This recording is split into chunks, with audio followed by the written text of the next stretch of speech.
Pironi on the left then. On the right of your screen, René Arnoux.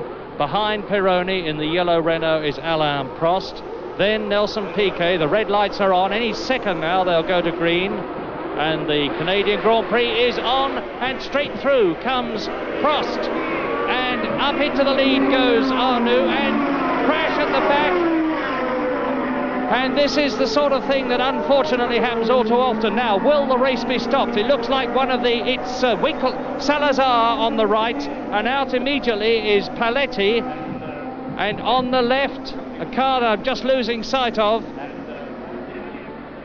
And that's Jarier's car. I think almost certainly the race is going to be stopped again, as it was in 1980. Yes, well, they should really have time to clear that out of the way. Unless, of course, they've got the driver still trapped in there, and they need to work on the car. It looks as if just removing his helmet there. Oops, and they get that fire extinguisher.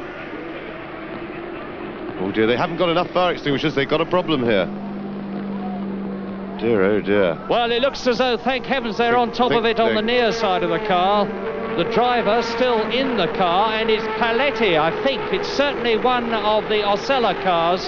Maximum force. Meantime, the red flags will be out around the circuit, hopefully, to stop the race with this appalling cataclysm at the start. A repetition almost of 1980, except for the fire. Yes, that's Didier Pironi there in the red driving suit, who's around there trying to help, but they've got a lot of problems with that fire. It's the trouble with the petrol fire. They're so difficult to put out. You think they're out, and then they flash back.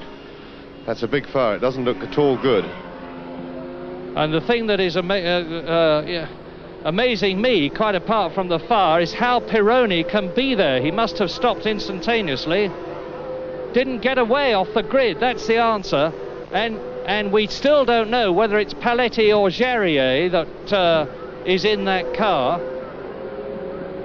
Yes, one of the problems, of course, with all this fire extinguisher foam going onto that fire, that is also noxious for the driver and can be extremely dangerous if inhaled. And with that amount, it looks like he's going to be inhaling a lot of that. At the moment, the race hasn't been stopped, but that's most extraordinary because the cars...